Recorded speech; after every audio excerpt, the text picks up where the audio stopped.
dreamed this was gonna happen. What? She had a nightmare that someone was trying to kill her. Hey, did you have a nightmare too? Did you do it? I never touched him. It's this guy. He's after us in our dreams. You're saying somebody else killed Tina. Who? Do you believe that people can dream about what's going to happen? No. Do you believe in the boogeyman? No. You face things. That's your nature. That's your gift. Fred Krueger, Mom. Fred Krueger. Do you know who that is, Mother? Because if you do, you better tell me because he's after me now. Booby traps and improvised anti-personnel devices? Well, what are you reading that for? I'm into survival. I'm gonna go and get the guy who did it. And I want you to be there to arrest him when I bring him out, okay? Just tell me who did it. I'll go get him, baby. Fred Krueger did it, Daddy. This is just a dream. This whole thing is just a dream. When Fred Krueger entered our nightmares 40 years ago, nobody had any idea the pop culture icon he would become, and we're going to take this opportunity to honor the crispy child killer that he is, and we've assembled a razor-sharp panel. Let's bring everybody in, and let's say hello to Adam Rockoff. Hi, everyone. Dino Clark. Hey, everyone. Good evening. Mackenzie Parker. Welcome to prime time, friends. And Kate Hansen. It's me. And we are here to chat about Nightmare on Elm Street, 1984, celebrating its 40th anniversary. Thank you for coming on the show, buddy, and welcome. It's 1984. It's November of 1984. That's the other thing. I'm like, I looked up the release date of this. Like, why didn't they release this in October? Like after the fact, let's release this amazing movie. But where were you? Like, how did some of you are maybe too young? You can just settle down right there. Thank you. I'm just curious, like how Freddy came into your life, if it was the original 1984, if there was a sequel that got you in there. But let's kick things off with Adam. What is your origin story with Nightmare on Elm Street? I saw it at the foot of my parents' bed. It was the last sort of, I guess, if you want to call it mainstream, because it really wasn't mainstream at the time, but it was really the last of the mainstream horror movies before I started seeing them in the theater, because I was 10 years old. So I saw it on cable. And I wasn't joking about it, at the foot of my parents' bed. It was on HBO or Showtime. I imagine those were the only two channels back then. And my parents had this bed that was a foot or 2 feet off the ground, and they would sit there and watch, and I would watch on the floor. Because there wasn't enough room, and they would inevitably fall asleep. So whatever they were watching before ended, and then Nightmare came on. And from the opening scene of the finger knives, I was hooked. And it was only the few times that I watched a horror movie completely cold, knowing nothing about it, having heard nothing about it, because even though I was reading Fangoria at the time, I would buy the magazines at the flea market, and they might be 1 or 2 years old even. So I had heard nothing about this film, but I was riveted from the first frame. And I distinctly remember thinking to myself the entire time, I never ever want this movie to end. That's how good it was. That's awesome. Dino, welcome. This is your first time on the show. How did you get connected with Freddy for the first time?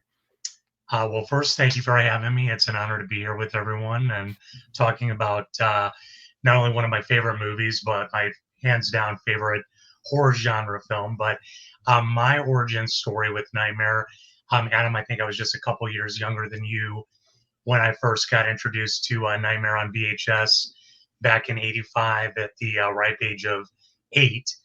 And at what introduced me to Nightmare on Elm Street was hearing all the neighborhood kids talk about this movie and this guy named Freddy Krueger, which at the time I thought was how you pronounced his name. And I was like, okay, I've got to check this movie. Pronounce it. My parents had actually just recently bought our first VHS player. I somehow conned my mom into renting this movie, and God bless her and rest her soul. She was naive enough to rent it, I think, not realizing what she was getting into. But long story short, I did not make it through the whole movie on my first viewing. I think I made it to the high school hallway scene with Tina in the body bag. Immediately, like, press stop, rewind, eject, put it back in the clamshell case. Made my mom take me back to the video store that same day because I didn't want the movie in the house. Proceeded to have nightmares for probably about 2 months, and then didn't actually finish the entire movie until about 2 years later when Dream Warriors came out, and I was doing a kind of like a sleepover marathon with some friends. But needless to say, the second time was a charm, and then once I watched the whole thing, I was hooked, and I've been a fan ever since. Mac, how about you? I'm born in 1987. And one of my earliest memories of life, I'm sitting in my mother's lap and we're watching on my stepdad's 6-foot projection TV, A Nightmare on Elm Street 4. And I'm screaming through the whole movie. There's a kid getting drowned in his waterbed. There is a woman getting pushed into the sand. Like, so much of that movie lives in a place in my brain that's like part memory, part dream. But I was traumatized. My mother through the movie kept saying, "It's okay, Mac, it's not real. It's okay, Mac, it's not real." The very next day, we're driving to school. She's driving me to preschool, and a robin hits the windshield of the car and splatters on the windshield. And my mom is screaming, and this is like in our family lore that gets repeated at like family dinners and stuff like that. My mom is using the windshield wipers to try to get this thing off the windshield, and blood is spraying up, and like my mom is screaming, and what I allegedly said to that was, "It's okay, Mom, it's not real." And Freddy then lived in my mind for years. I still have kind of weird Freddy dreams based on Nightmare on Elm Street Part 4. I mean, it rocked me. I was afraid of waterbeds. And then when I was 11, I finally saw the first one on a road trip to Florida. My stepdad wired up a TV in the van so we could watch movies, and I finally saw the first one. And that also scared the living hell out of me. So that's my introduction. Kate, how about you? It was some sort of late night cable something. And I thought it was the first one, but it was the second one. And it was like right The before the best pool one. scene. Yeah. And I remember being like, I was like, all right, what's this Freddy guy about? I was like, I think maybe 13 or 14.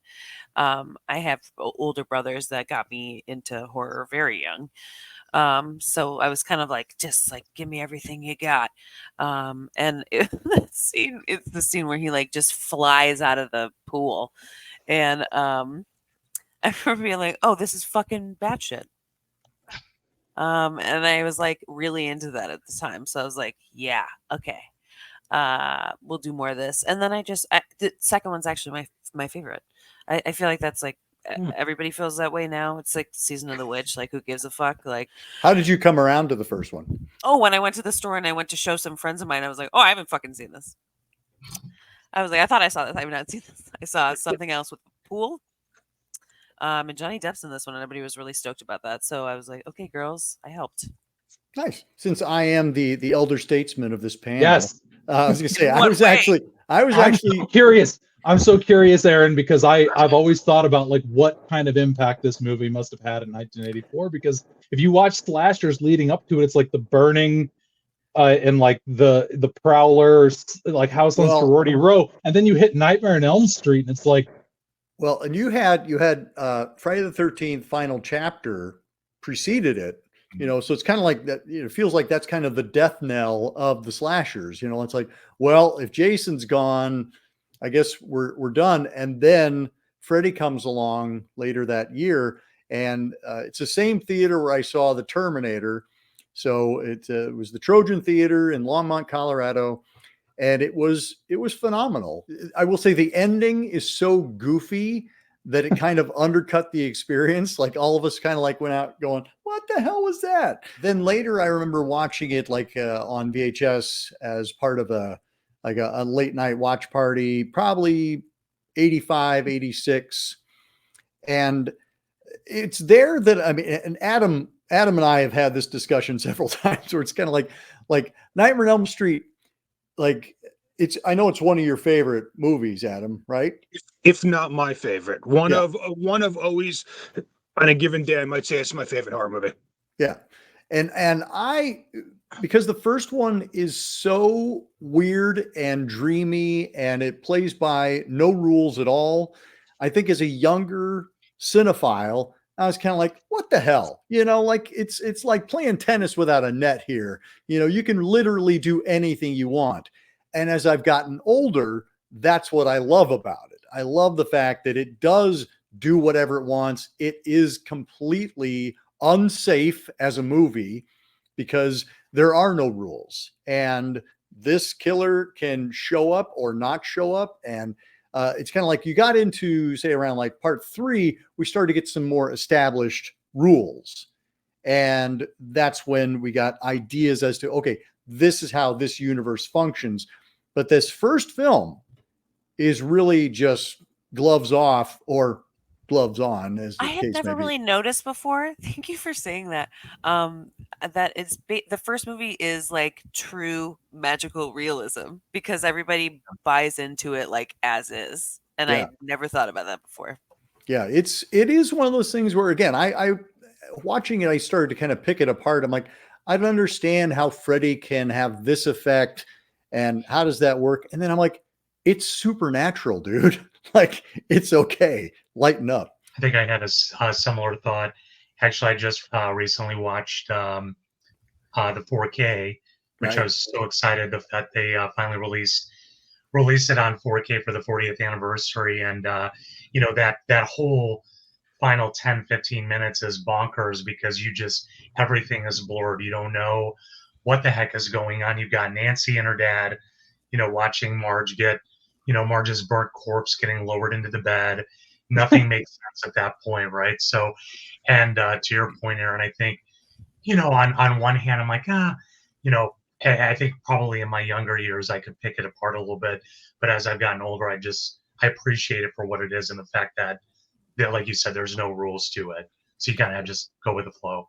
It's a really risky move for a filmmaker to not say, we're going to set up the rules and follow them. Adam, so what was it, do you think, that like kind of appealed to you right out of the gate? I mean, as a 10-year-old, like this must have been pretty intense. This is it's the truthful answer, but I'm afraid it's going to be very simple and simplistic because now all of us, I'm sure if we had time, we could analyze all the themes and all the psychological motivations and the Craven's intent and all that kind of stuff. But as a 10-year-old kid, it was a villain who I had never seen before and who was absolutely terrifying. Because people forget, I mean, Freddy now has become a joke and he's a pop culture hero. He wasn't in 1984. He was scary as hell. He was terrifying. And watching it last night again for the umpteenth time, there were so many fantastic jump scares. And I know, jump scares are cheap and, we all look down our noses at them. But when you're watching something for the first time, either in the theater or alone in the bedroom with your parents fast asleep, they're scary as hell. I mean, there were so many times where not yesterday, but as a kid, put my hands in front of my face just because it was so terrifying. I could go on and on, but it wasn't really anything deeper than the combination of sex and blood that I loved so much in all the other slasher films. But it was, but it took it to a different level. It took it to a more, I don't want to use the word sophisticated, but there was a sophistication about it that, as much as I love the Prowler, and I do love the Prowler, that the Prowler didn't have. Why do you think we're like that? Why all across the board did we just nod? Did we what? We just all were like, yes, sex and blood. Because those are staples of the genre, right? If you're a horror fan, you kind of know. My comfort spot. Like, well, it always felt like it always felt like a rite of passage anyway to watch a horror movie as a kid, because there's the tantalization of the possibility of seeing nudity, but there's the fear of seeing something that might fuck you up at the same time. So like those two things kind of existing side by side, I think really viscerally ties stuff like this to us from a young age. Well, and we don't get a lot of sexuality in this first one. I mean, I don't think there's any nudity at all, is there? No, but I was both shocked and it made me happy to see what was going to happen in high school when I got to be high school. That Rod came over and he just hops in bed with Tina, and the two of them, just have this really loud sex in the parents' bedroom. I just assumed that's what it was going to be like. That's what you did as soon as you got into high school. Your parents left you, and so.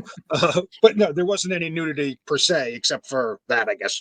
There's like a thread of sincerity, of like sweet sincerity towards young people in this franchise that I think starts with the first movie, but it does run through the other movies, like that there is like an empathy for young people that you don't find necessarily in the Friday the 13th movies or a lot of the other franchise movies of the time. And I think that really does separate the Nightmare movies quite a bit. Well, and I'd like to just put this out there. What do we think is it about Freddy as a character and this franchise in particular that sets it apart from other slasher movies? Because we had a glut of them from, 78 to Halloween, moving forward in through Friday the 13th, etc. So like for Craven to really establish and break new ground was quite an achievement. So what is it that we love about this iteration of the slasher, and do we consider this a slasher? I mean, for me, I think it's how glib he is. I don't think you really have a character that is both scary and like potentially funny and like scuzzy at the same time until this point. That's for me why he stood out, was like, it's like, oh shit, like this dude's fucking bananas. Oh, were you allowed to swear? I'm sorry. We're too late now. Grown up. Sorry. As you're talking, Kate, I'm trying to think to myself, forget about sort of the slashers with the mask, because they can't speak because they have masks on, like Michael and Jason. I can't even think of any of the sort of non-supernatural slasher killers talking. They don't say a word in The Burning. He knows you're alone. I can go on and on. So, I mean, The only other one that speaks that I can think of is Black Christmas. Yeah. Oh, exclusively. Yeah. Right. Yeah. Exclusively. And and when you watch Black Christmas, you're like, why have they not been talking all this time? Because this is terrifying. Mm-hmm. Yeah, I hate that there's like just no resolution either. Like I feel like you're like not really even rewarded for watching it, which is my favorite part.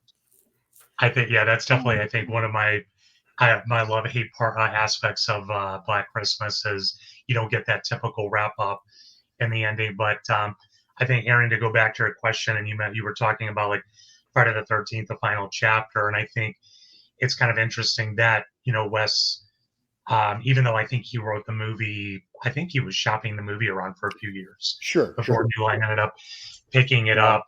But I think the timing ended up being perfect because you could definitely see like a little bit of a decline. I think slashers were starting to get played out a bit after the first 4 Fridays and, the gluttony of 80s slashers, which of course we all know and love, dearly. But, I think for Wes to introduce a character like, Freddy to the horror genre that could talk, that Kate, like you said, was glib and really didn't give a shit. When you first see him in the alley with Tina and he's cutting his fingers off and then slashing himself, you're like, holy shit, if this guy's doing this to himself, what is he going to do to me? And so that was just an immediate setup for everyone to know, like, okay, this guy is not clowning around, he means business, and this is not this typical horror movie villain or killer that we've seen up until that point. So for me, that's definitely something that stood out. For me growing up, like Freddy and Jason were just like, they were omnipresent and they felt like they existed forever. It feels so weird to be talking about it as a 40th anniversary because I'm like, that's not that much older than me. But but in my memories as a kid, it just seemed like Freddy had existed forever. There's that line in New Nightmare where Heather Langenkamp says, every kid knows who Freddy is. He's like Santa Claus or King Kong. I was that kid she's talking about because it was like that. Like, it just felt like they had always existed in some way, and like, yeah, these things were mythical to me before. I mean, other than part 4, before I really started seeing the movies themselves, like they were playground myths. Well, and they became iconic almost instantly. I mean, like we had the universal monsters of Dracula and Frankenstein, the Mummy, and it feels like other than maybe like Godzilla, we didn't see anything like that again until we got to the 80s when we had the triumvirate of Michael Myers and Freddy and Jason, and then later Pinhead. It's like we kind of, and Leatherface kind of came into his own in the later 80s. Yeah. Like I think for the first one, he was just kind of that, he was not so much an icon as just kind of like that thing that was scary. But we loved Michael, we loved Freddy, we loved Jason. And that's I think the next thing I want to talk about is what is it we love about these guys that they become somebody that we're rooting for and we want to see them show up again and again and again. I mean, Dino, like when we saw each other flashback, like there's, I mean, I can see behind you, you have posters and, it's like, what is it about this character that just has drawn you in and maybe not identify with, but certainly root for? Oh, that's a great question. I think for me personally, I feel like, especially like a character like Freddy Krueger, he's a rock star, right? As the franchise progressed, and it's kind of a double-edged sword, right? Because I think, Adam, to your point, the first Freddy was so just dark, serious, very little humor, scary as hell.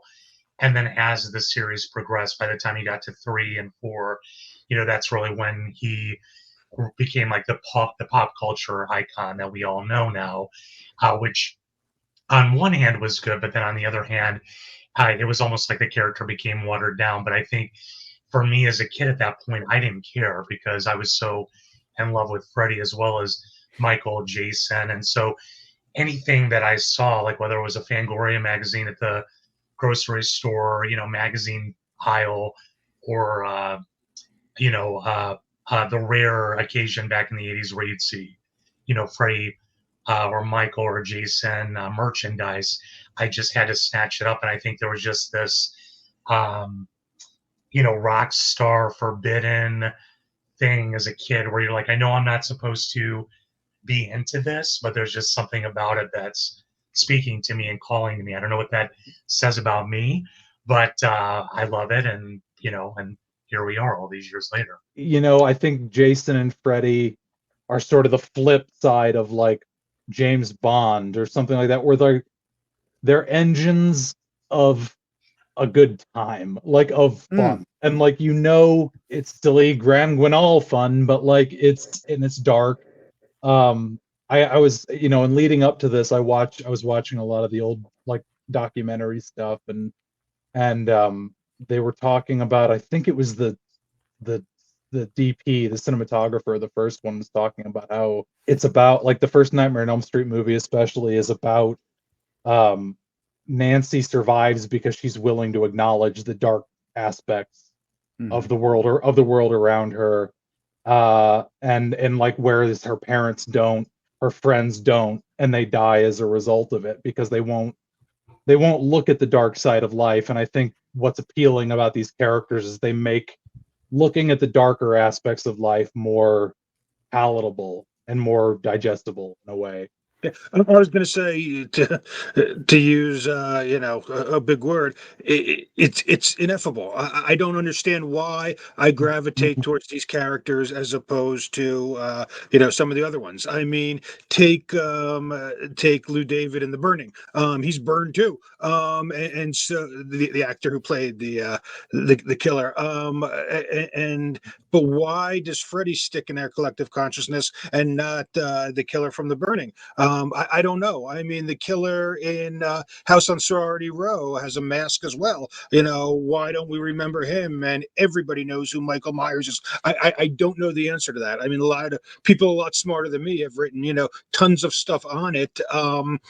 I wish I could come up with a good explanation for it, but there's no question, and you called it the triumvirate, Aaron, and we could add a few more to the mix, like Pinhead, and like the Scream Mask. For whatever reason, these are, we may all have our favorites, but this group of half a dozen or whatever characters have certainly become the iconic ones of the horror genre. I mean, nobody's favorite Universal is the Mummy, but he gets to be in there anyway. You know, I don't feel like I ever chose the favorite either. Mine was always Phantom of the Opera, but that was just because I saw it first. well, the Universal monsters are so easy to watch when you're a kid. They're like it's so funny. Like that's a thing I wish we could. Is like Frankenstein in 1933 traumatized audiences, right? Like they needed smelling salts for people to deal with, like, and like now you can show that to a child who has none of the evolution of the cinematic language, but a kid can watch that today and it's fine. It's so interesting, not to interrupt and not to get all sociological, but when I was a kid, and I bet this is true for the four of you guys, there were movies that terrified me, books that terrified me, urban legends that terrified me. My two kids, who are now both in their 20s, because they grew up with their iPhones glued to their hands, they had video games, they had so much. They, in a million years, I remember being terrified of, Kate, of the photo of the Phantom of the Opera in a book. I mean, in a million years, they never would have been scared of any of that stuff. They would have laughed at it if I would have showed them and said, does this scare you guys? It's just, I don't know if it's evolution or what you want to call it, but it's interesting. I feel like today's kids are definitely desensitized. Maybe not all, Totally. but a lot compared to like our generation growing up. But 3-year-old loves Five Nights at Freddy's. I haven't seen it. I don't know that he has, but he knows like everything about it.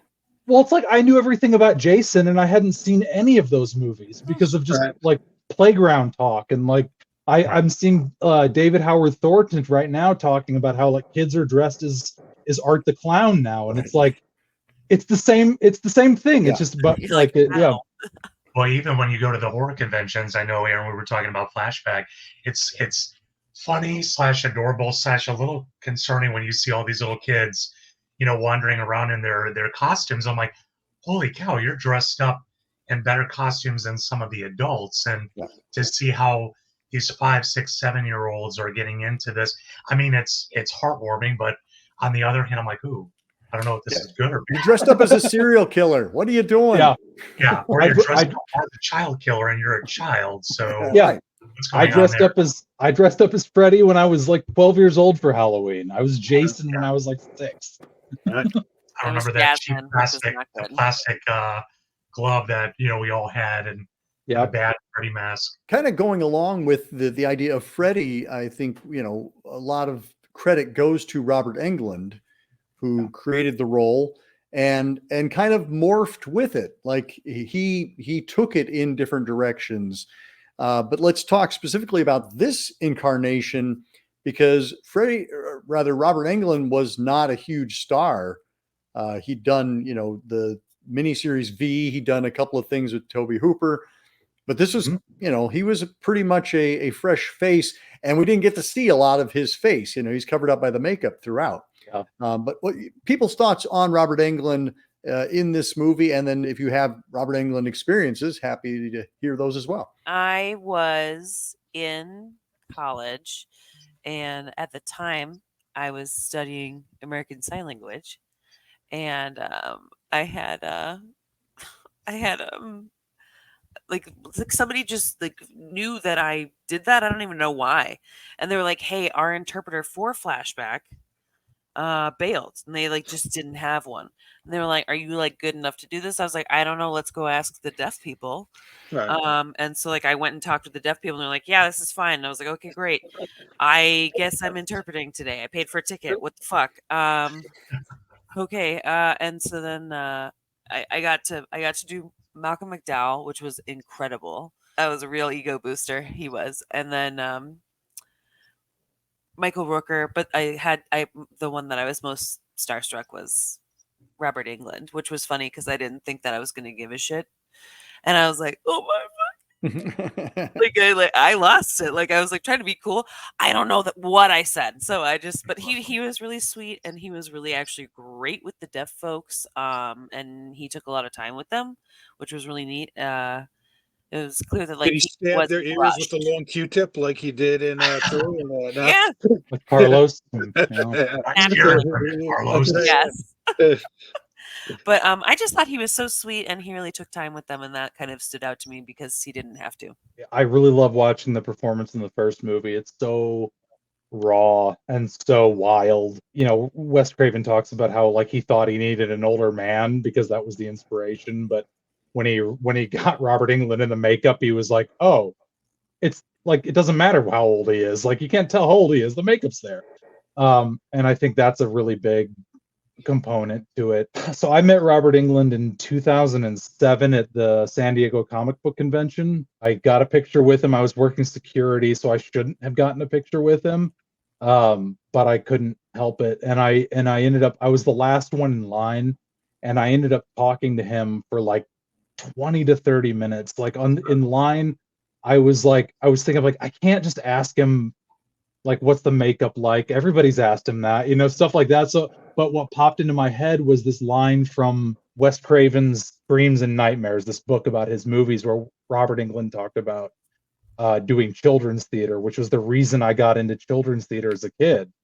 And I mentioned that to him, and we just got talking about doing children's theater and doing local theater for a long time, never talked about Freddy Krueger once. And we just chatted about that stuff for a while, and that was really nice. And then I ended up, when I got into theater in college, it's partly because of that conversation. So so he's woven into my life in a big way, really. Yeah. Adam? I was going to say, if anybody doubts how much of the success is actually due to Robert and not the makeup or the gloves or the hat, all you have to do, and I know all of us probably know the story, but maybe people listening and watching at home don't. All you have to do is watch part 2, and in the entire series, go to this only scene where Freddy is played by someone other than Robert, the shower scene, and it looks everything about ridiculous. it wrong. He has no presence. He has nothing. It's this lumbering, goof. In fact, he looks like what he actually looks like is he looks like that the comic book Freddy from is it part 6 or from Freddy's Dead. That's how silly it almost looks. So I don't think there's any, everybody does love Robert, but I don't think there's any question that so much of the success is really because of him as an actor.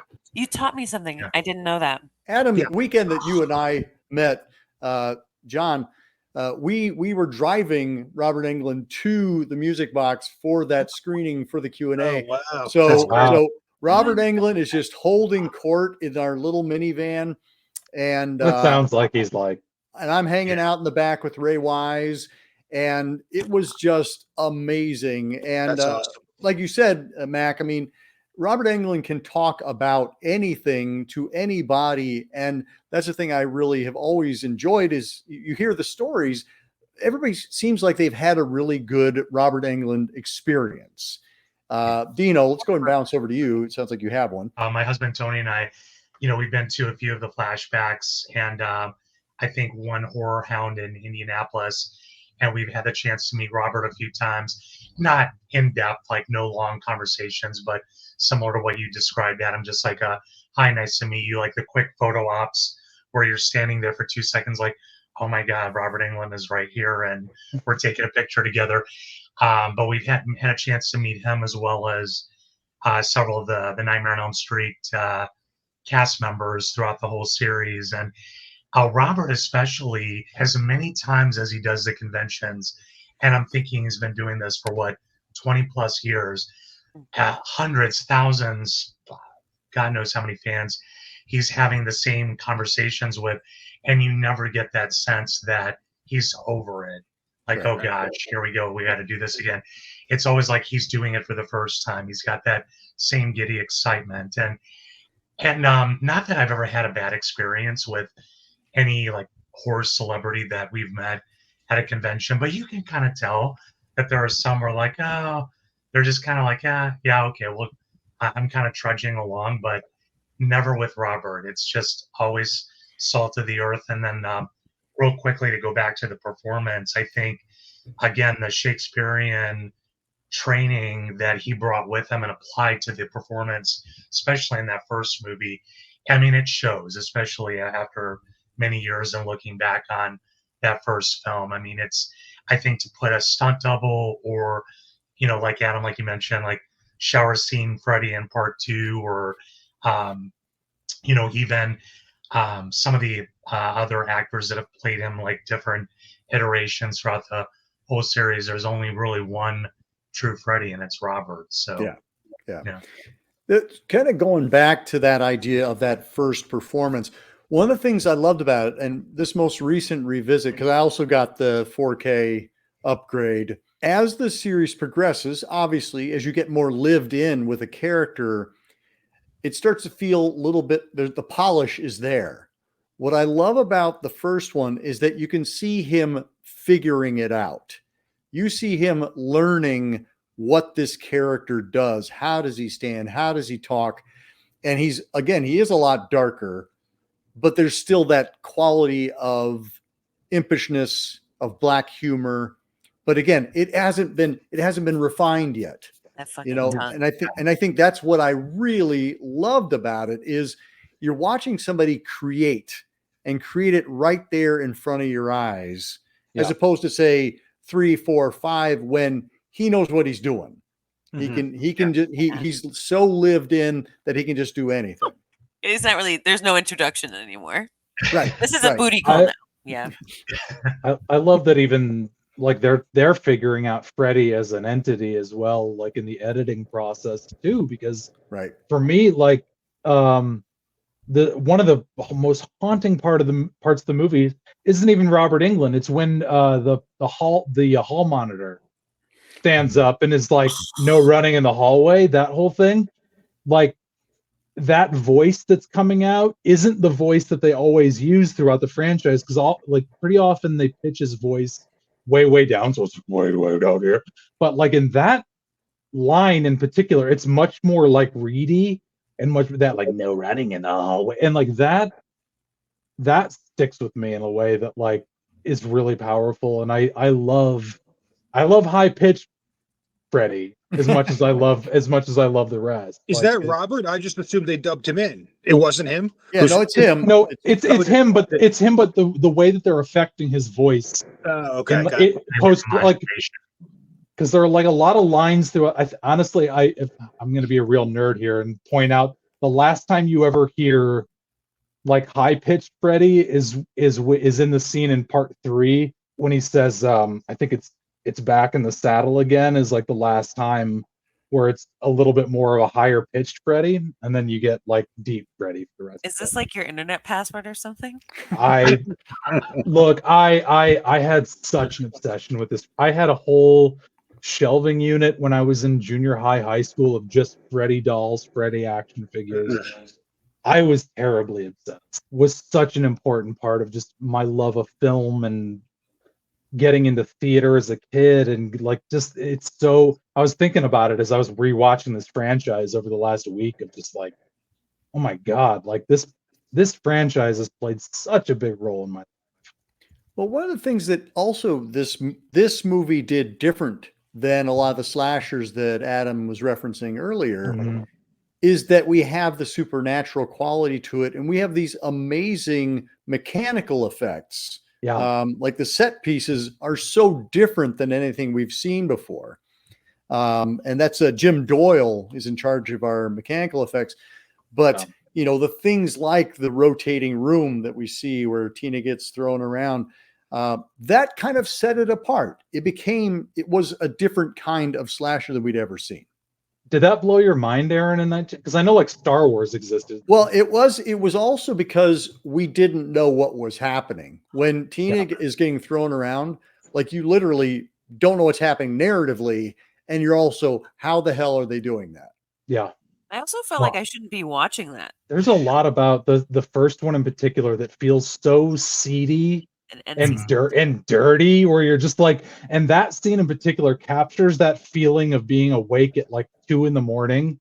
when you don't want to be awake, like the way Rod seems to be feeling when he's just like, the fuck is going on, like there's Yeah, it's fantastic. Even that opening new line, that red blink, like blinking, I'm like, cockroaches crawl out of that thing practically, you know? Well, I think especially watching it on VHS, there, Yes. now to watch it on 4K, it's pristine and beautiful. But yeah, I was just talking about this with somebody the other day, that to watch some of these movies, especially the original Nightmare on VHS, it almost felt like a snuff film because it was so gritty, and there was just something like I think CD was the word we mentioned. Yeah, that really rings true.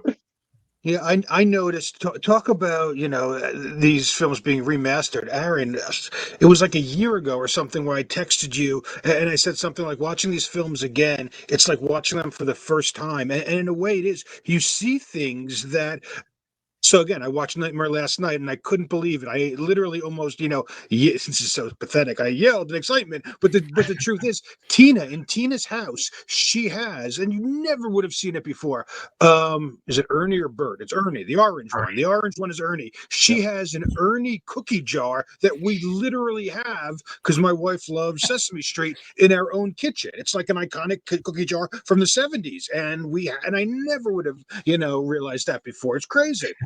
Those dogs playing cards in the basement in the background. I see those way more clearly in 4K. It's kind of getting off subject, but I think back on watching Halloween for the first time on DVD when you actually saw the wrench taped to Michael's hand when he's on top of the nurse's car when he's escaping the institution. You're like, oh my gosh, I never saw that wrench before. So it's just one of those things that as these releases come out and they become clearer and clearer, it's great. But then there's sometimes a downside to it where you see the magic behind the curtain that they were able to hide with VHS. So. Yeah, it was 4 flies on gray velvet, Aaron. Sorry, that's what I texted you. I'm like, I've never seen this film. This is gorgeous. I can't believe how good it looks. All right, sorry, it was bothering me. And the flip side to that is like something like Last House on Dead End Street, like seeing that in an upgrade, cleaned up. It's like, no, it needs to be seen on VHS. Like it needs to be that low grade quality. It's weird. It's a weird experience to watch. Because like I grew up kind of in the era of VHS, but even then I was aware that it wasn't like the best it could be. But it's weird to like see a movie like A Nightmare on Elm Street. So I was like so cleaned up. Like I was emotional on one end because I'm like, oh my God, it's being treated with the respect that it deserves. But on the other hand, I was like, God, it's weird to see this so clean. Like, and I think it survives the upgrade. What you're talking about, Dino, like being able to see the maybe the strings, being pulled. I don't feel like we get that as much with Nightmare. I'm really I think these mechanical effects really hold up, and which leads me to my next question, which is, what are some favorite moments from the first one? Like, what are some, like, when you think of Nightmare on Elm Street, what are some of the first images that come to mind? Bloodbed. The Johnny Depp one? Mm-hmm. Number one is Freddy coming through the wall over Nancy. That image seared in my brain. I saw that movie in daylight in a moving vehicle, and we stayed in a hotel that night. And when it's dark, but you can kind of see, like, your eyes are kind of trying to adjust, so you're seeing weird shapes and stuff.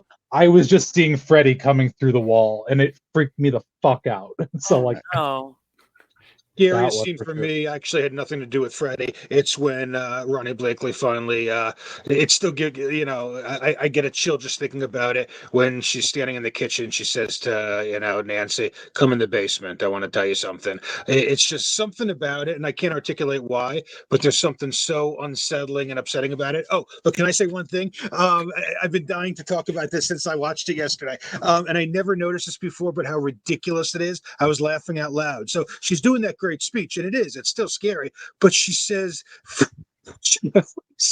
he was a filthy child murderer. He killed over 20 kids in the neighborhood, kids we all knew. And I'm thinking to myself, first of all, how big is this fucking neighborhood? 20 kids who are just wiped out, and nobody has heard. None of the kids have heard this rumor of this child killer before. It didn't make any sense. Well, and also you think about like surely some of these kids, surely Nancy knew some of the children in the neighborhood that have been murdered. Early drafts of the script where it was a lot more articulated, like what was going on with like that they all had previous siblings. That was the thing that was cut out. That they had all lost a sibling to Freddy in one way. Did they shoot it, guys, or not? I don't think so. Oh, did they? No, actually, they shot it. I think you can even. I think it's on the 4K. If not, you can pull it up on YouTube. But there's an extended scene with Marge and Nancy in the basement. Adam, right after your spine-chilling Marge moment that you were talking about, where she talks about kids we all knew and something to the effect of Rod, Tina, Glenn, they all had a sibling once. You too, Nancy, you weren't always an only child, which, seeing it for the first time, I was like, oh my God, that's cool. But then 2 seconds later, I'm like, thank God they cut it. Because I think going back to what we were talking about, like, how would they not know that they had a sibling who was murdered? Exactly. Each of them had a sibling. Yeah, you kind of know. So, but Aaron, to go back to your question real quick, as far as like the iconic or scariest scenes for me, I think, definitely Tina's death. And then Mackenzie, I'm with you that Freddy coming through the wall and to later find out how easily it was done with just a piece of spandex and Jim Doyle pushing through as Freddy. It's just, especially when you compare that to the 2010 remake and how they did that scene with CGI, and it was like, the necessity of that, It's like that's just, I think that's like a perfect example of how old school in-camera effects will always, overrule and win over CGI and computer effects. Well, something I noticed this time is that scene of him coming through the wall, that is while Tina is asleep. So I had a moment of like going, wait, whose dream am I watching? Or am I actually, Tina's asleep over here and Heather's asleep over here? But again, it kind of came back to this is them doing whatever they want as long as it's scary. Like, it doesn't have to make sense if it works in the moment. If it becomes, the Hitchcock thing where it's the ham sandwich in the middle of the night, you go, wait, why is that? Because you never think about it until after you've seen it 5 or 6 times. Yeah, Mackenzie, you were talking about the ending. I honestly, not the actual ending, but when Marge dies in the bed and it's the skeleton, I still don't really understand, the significance and why they're both there and only there's one skeleton. And then John Saxon's just like, what the fuck? But he kind of just accepts that his wife is gone. We don't debate the logic of Bava movies, Right. You gotta get Craven. You gotta go with it. But Aaron, it's funny you mentioned that Freddy coming through, Tina's bedroom when she's actually in her mom's room with Rod. And I don't know if I read it or if I interpreted it as like Freddy thinking he was getting to Tina in her room and then realizing like, oh shit, this is Nancy. I'll get to you later. I'm going at this. I have my first pecking order and Tina's first on my list. So he's going room to room. Like, nope. Yeah. Oh, sorry, wrong room. I'll come back to you later.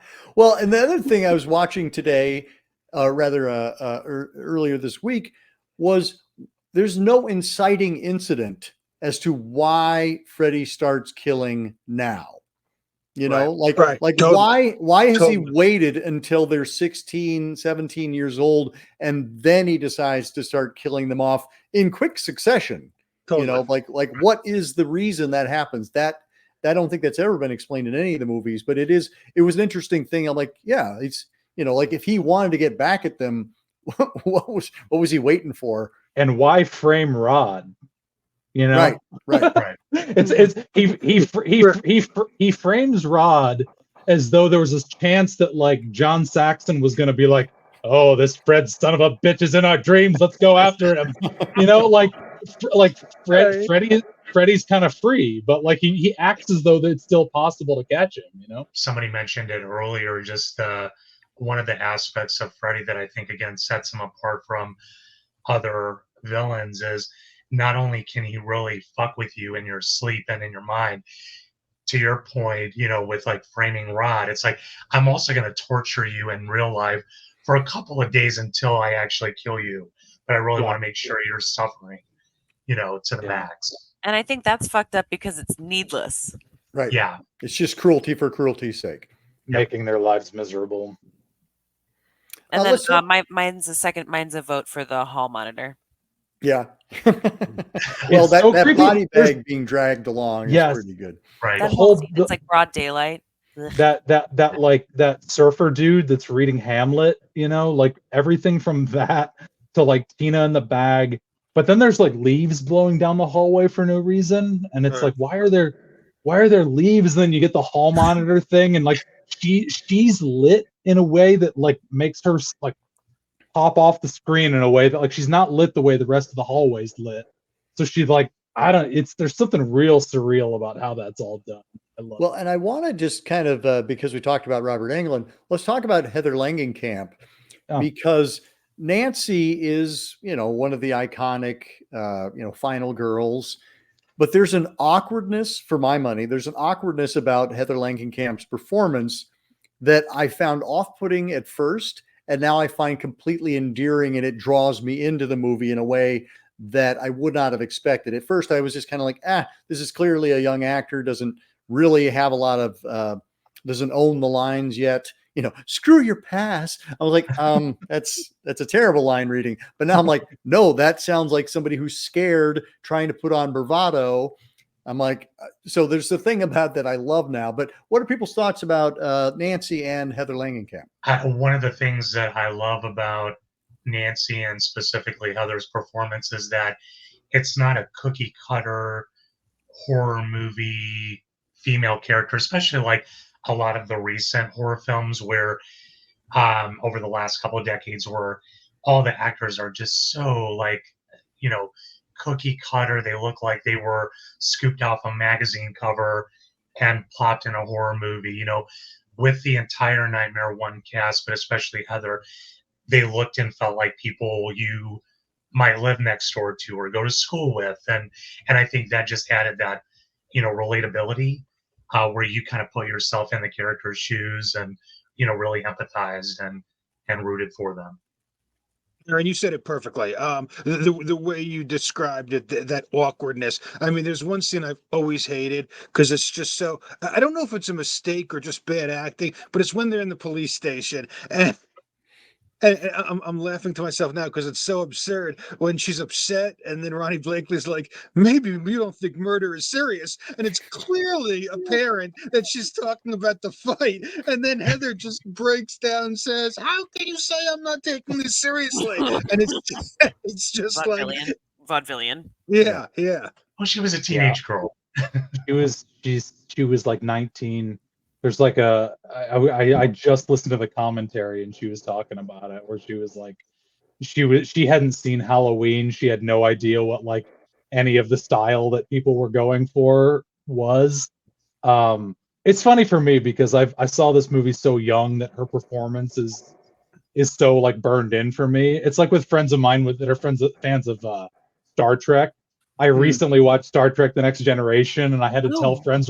I had to tell friends where I'm like, you realize that Gates McFadden is not like her delivery is really bad sometimes, and they don't see it because they grew up with it, so like they're used to like the way she talks, and like that's how I am with Heather Langenkamp. But rewatching it is like, man, she also has to say a lot of weird stuff in this movie and in the third one, where it's like she's saddled with a lot of weird stuff, and I do like her performance quite a bit. I love her performance when Ronnie Blakely is like, kids drown in the bathtub like that all the time, and she cuts her and she does that. She's like, oh, for Pete's sake, and like the way she says, oh, for Pete's sake, is adorable, and like I love it. And I think Wes Craven saw in her, must have seen like there's a truth in her eyes and in like more than in her delivery maybe sometimes. I love how much she had literally grown up.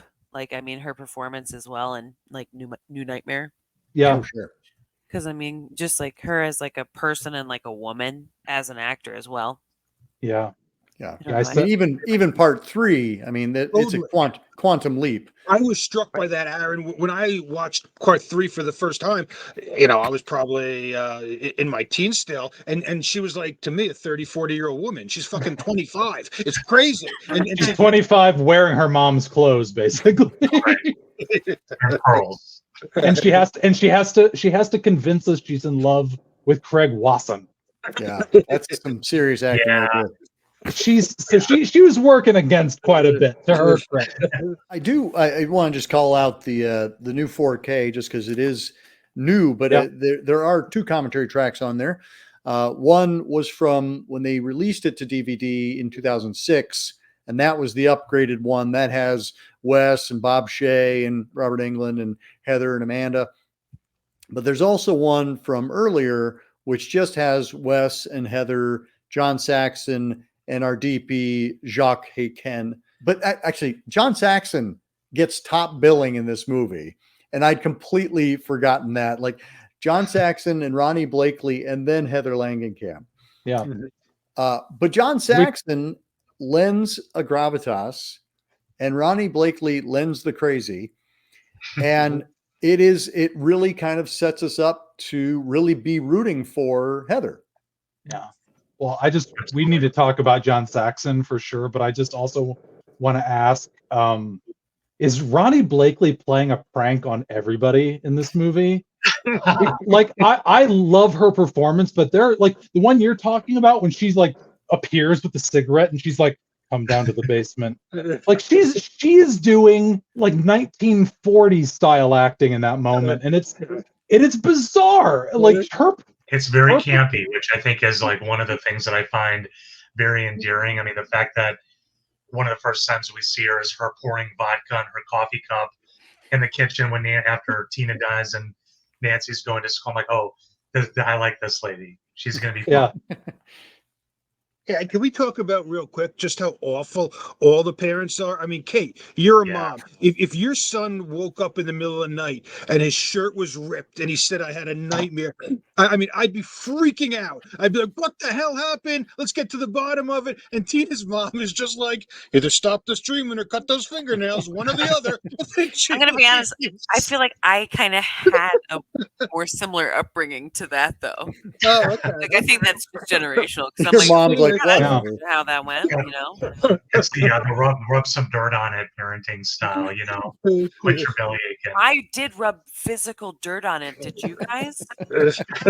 My dad literally was like, rub dirt on it, run to second base. And I was like, okay. Well, Wes Craven also talked in the documentary about how like portraying divorced families was still somewhat new in movies at that point. And like he was like, you know what? I just decided to slip it in with Nancy, where it's like, and it's one of my favorite line deliveries the entire movie.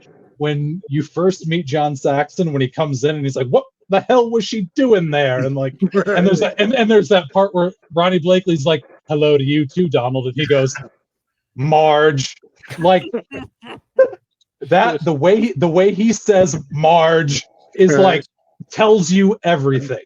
Divorced. He's living in like an apartment downtown, you know. It was giving NBC movie of the week, divorcee parent vibes for sure. But I think that's we touched on this earlier, but I think that's one of the things that really, for me personally, like made me root for like, you know, Nancy especially, but also feeling sorry for like Tina and Rod. Like these were not like well-off rich kids that were getting killed by like Jason or Michael, but like kids, you know, really who are kind of already suffering in their own way prior to Freddy, and now having to deal with him on top of their, you know, their day-to-day issues that they were navigating. And I think, you know, Mackenzie, you were talking about, and I think Adam and Kate, you mentioned too, some of the scenes with Marge and Nancy, but especially I think about the last scene between Ronnie Blakely and Heather Langenkamp, where Heather as Nancy is like literally tucking Ronnie into bed or Marge into bed as she's getting ready to face Freddy for the last time. And Ronnie's or Marge says to her, that's your gift, that's your nature, you face things. And that as she's pulling that vodka bottle out again for the umpteenth time, and I think to me that's like the my quintessential Nancy moment. Like, she's not a kid at this point; she's an adult because she's had to grow up early because of her situation, and now dealing with Freddy and the murder of her friends. So, but yeah, just wanted to throw that out there. I was wondering about that, but because we were talking about the different masks and like why some are scarier and longer lasting in our social conscious. Is it possible the demographic of who's being killed? Because if you're like kind of sad for these kids versus like fucking like slutty campers, like I don't feel really bad for the kid that's like fucking when you should be watching those kids. Like, but I'm like, there's like this like deep sadness about like, oh, divorce sucks and I have to do homework and I have to wake up and like.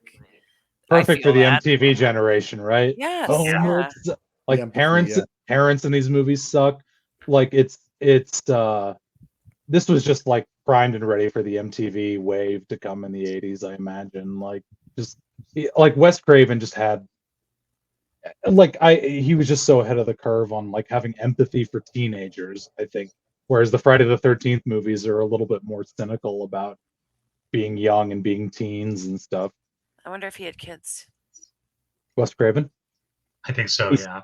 He said that his daughter was she was frustrated the one to get Johnny Depp too. Yeah. Well, she said to get Johnny Depp, and she also was like, why does the girl always have to fall down?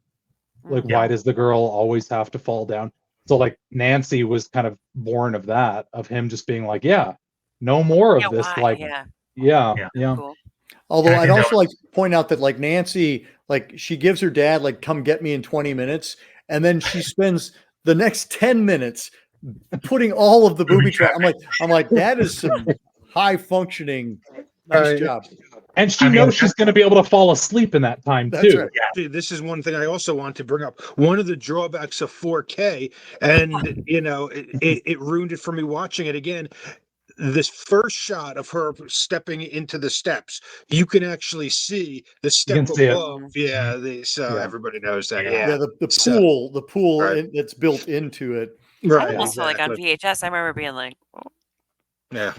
You can. It's sort of like in Looney Tunes where you can see like. You can tell by the way it's animated where the drawer is about to open or something because like it's not as detailed. You can see it like where she's about to step. Real quickly, going back to what we were talking about a couple minutes ago about the kids in these movies being relatable. I think that was one of the aspects looking, especially now as an adult, looking back as the movies progress and the fact that they played on the teen characters like insecurities or anxieties. You have. Especially in some of the later movies, Debbie in Part 4, who's scared of roaches. So she turns into one. Greta in 5, who is a bulimic model, and that plays into her death. So I just, think that was one of the aspects that really stuck with me. But yeah, anyway, Aaron, going. In this first one, they are more likable and relatable. Yeah. They become a little more cliched as the series goes on. And but yes, I mean, we certainly see their insecurities and things like that being used as their means of destruction. One of the images that we didn't talk about when we talked about our favorite moments is the glove that comes up between Nancy's legs in the bathtub. What an iconic image. And Adam, the idea of it being pretty subversive. Like it's not where we should be as an audience, and it's certainly not where Freddy should be. I mean, again, going back to when I watched it for the first time, I was a 10-year-old boy. I was happy to see that there was a naked woman in the bathtub. I was hoping maybe the bubbles would go down, and then these finger knives came up there, and you know that this was a little it wasn't the white bread nudity that I was looking forward to. There was something a little dangerous about it. Yeah, and we've come to like Heather at this point, and we do not want this we don't want him there. Like Yeah. that's not where we want Freddy. We're like, you don't belong there. I don't belong there. Right. I think of Kristen Wiig and Will Ferrell on the work show where they're like, "You get out of here, you go now." But Kate, I think it kind of goes back to what you were talking about earlier about the fact that Freddy gives zero fucks, and I think that's just another example of like, oh, this is not the typical horror movie killer that we've seen up until this point. So, well, and I'd like to actually, we talked a little bit about the kind of the polish of Englund's performance and the franchise overall as it became more kind of grandiose and spectacle oriented.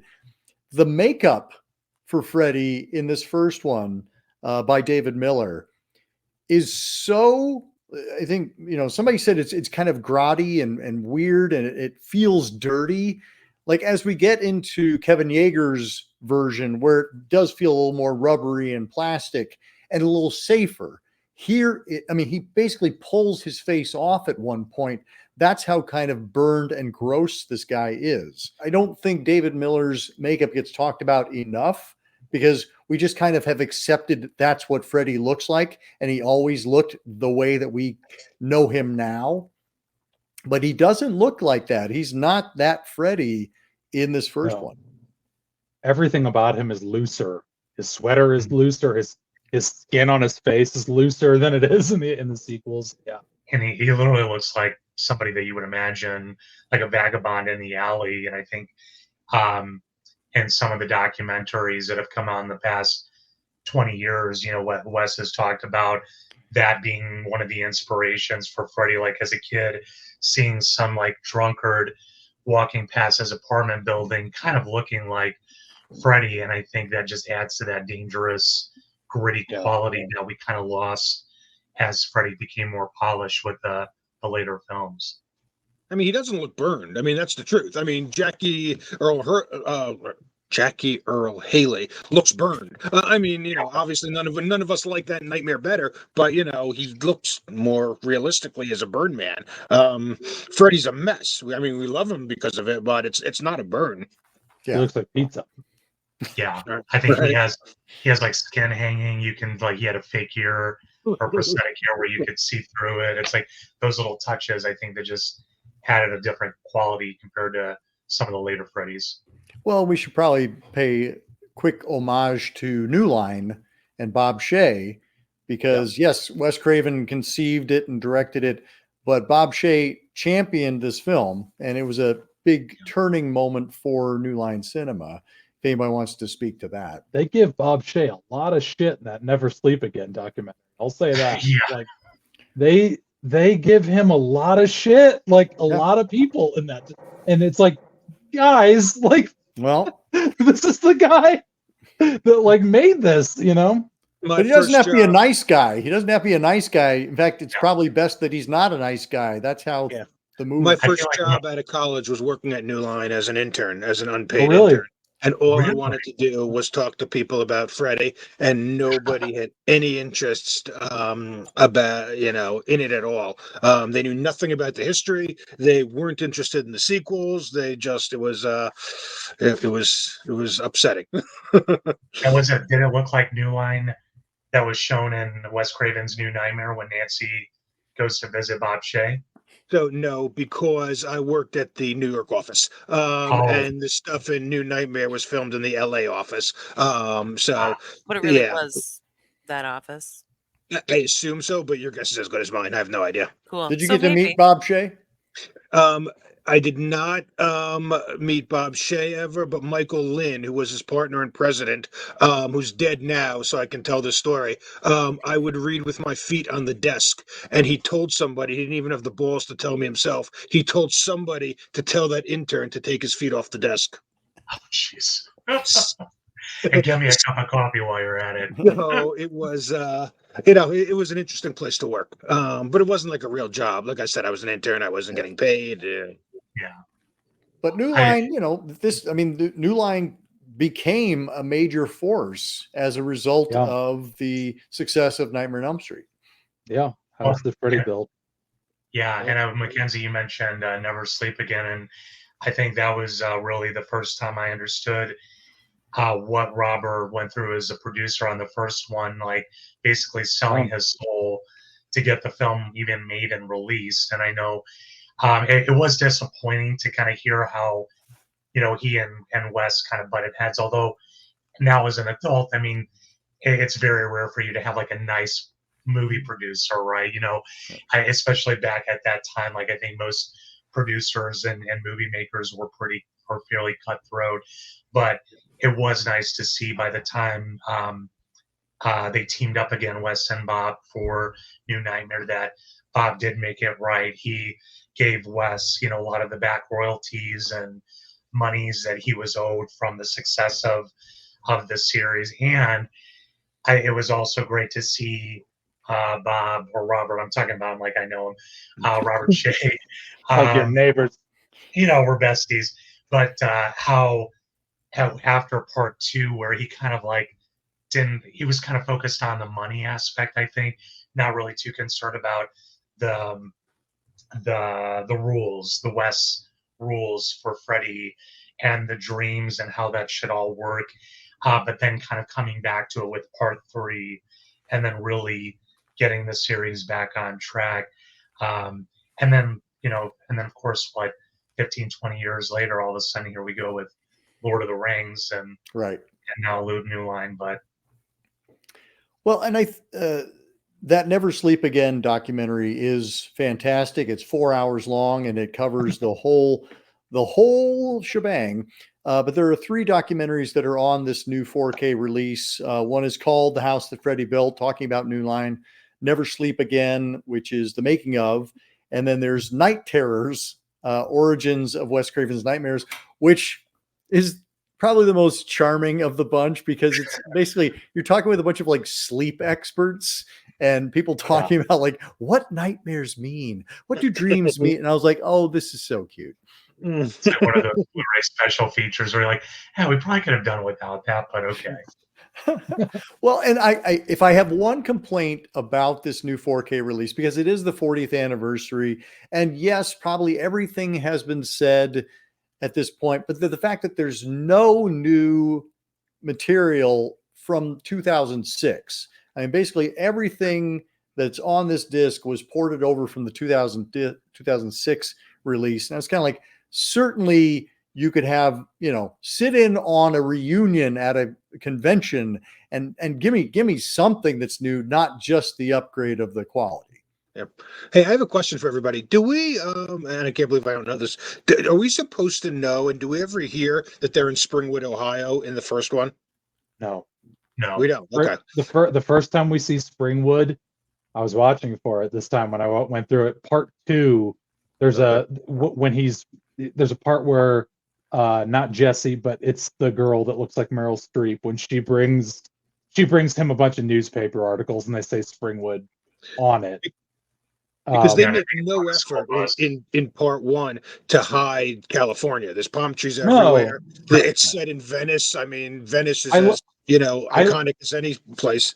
Oh no, I live in Southern California right now, and watching the first Nightmare on Elm Street movie, I was like, this movie is a SoCal movie through and through. And if not for the locations, for that surfer dude that reads the Hamlet in the school, I'm like, that I come from the Midwest. That kid is not from the Midwest. Because Haddonfield, I mean, in Halloween, I mean, they do. I mean, that does look like, They work hard. Yeah, I mean, it looks real. So, real quickly, then, I'm assuming the answer is probably yes for you, Mackenzie. As far as like actually visiting the filming locations from the original Nightmare, has anyone else, or who has been to like Nancy's house, like all the locations? I've never been, and that's on my bucket list to go to California. I went to Nancy's house, and that was fun. And then we also, it's not far from a couple of the Halloween houses either, so you can kind of make a day of it. Yeah.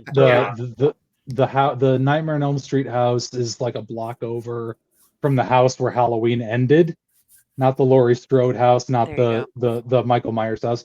The Michael Myers house is in Pasadena. I know all this now because whenever I have like a low point or I'm depressed about my life for any reason, I go and find a location from one of these movies. So like, I've the ones that are weird for me are the ones from Nightmare on Elm Street 4 because of the relationship I have with that movie. When I went to Venice High School, and like, it's just like, how did you get these things from my early childhood memories into the real world? I don't, it just blows my mind. I love it. Like the Craven. The Craven. I lived nearby the Craven. I lived really close. I lived near the Craven, and I lived near Alice's house from Part 4, and I could like walk there. Did the bridges in Venice over the canal still look like that today, or not? Yes. Yep. They do. Yeah. I mean, do they really start saying Ohio? They don't start really placing it in Ohio until, is it Freddy's Dead, where they flat out say it, or is it the TV show? They don't in Part 2. I just saw that, and I know for a fact they don't. I at least for the movies, I want to say it's Freddy's Dead is the first time you hear Ohio mentioned. Yeah, but they do mention Springwood early on because we identify that. Yeah. Well, let's bring things around. Let's offer some final thoughts on this original film, celebrating its 40th anniversary. Kate is busy on her phone, so I'm going to kick things off with Dino. Yeah, it's kind of scary to think it's 40 years already. It's, man, that went by in a blink. But yeah, Aaron, I was just real quickly going to go back to what you mentioned about the special features. For me personally, I would love to get all of the original TV spots from the first Nightmare. I was really hoping we would have gotten that on the 40th anniversary, but regardless, just to have it on 4K and pristine quality and Dolby Atmos is amazing. But I love this series, but the first movie, because it was truly my introduction to the horror genre, will always have a special place in my heart. Excellent. Mac? Rewatching this franchise, I just was really overcome by a kind of a strange nostalgia because of how it's played a role in my life from very early on to when I was in my teens, making the early decisions that would lead to where I am now. Movies are awesome, man. That's really what I was coming to. It's just like, yeah, you just see film evolve in this franchise, and in this movie in particular, you just see it. Just Wes Craven takes you to school in this first movie, and it's brilliant. Kate? Well, two things. The first mention of Ohio in the Nightmare on Elm Street series occurs in the original film, A Nightmare on Elm Street 1984, during a conversation between Nancy Thompson and her mother, Marge Thompson. Timeline, 23 minutes, 40 seconds into the film. DVD version. Dialogue, Nancy, you're not going to believe this, but Springwood, Ohio has a very low crime rate. Nancy Thompson, what does that have to do with anything? Marge Thompson, well, it's just that. That's not a film. I don't remember that. I do not remember that, but okay. Well, why did the internet make it up then? that was Mark Zuckerberg pulling a fast one. He's the new Freddy. And Kate, what was the second thing? I had a really great time. And Adam. Unless you did you have something, Kate? No, I mean, I love it. I will always love it. Adam, take us home. No, sorry. I don't have anything cerebral. Just it's one of those movies where everything works. Everything works perfectly. Even the things that you would think would be a detriment to the film, like not having a ton of money for special effects, so they use spandex coming through the room. I mean, that becomes an asset rather than a detriment to it. It's. Go ahead, Dino. I know I'm speaking, but go ahead. No, jump in. No. I was just going to say real quick, shout out to Charles Bernstein for that amazing score. Because thank you, Dino. Yeah, that we would have been remiss not to mention Charles Bernstein's because it is one of the great themes. Mm-hmm. And I was just bemoaning the fact that I think like Charlie Clouser's Saw theme is probably like the last great theme we've had, and that was 20 years ago. And back in the 80s, like we really got some themes. People put melodies together. So yeah, thank you for that. Adam, continue.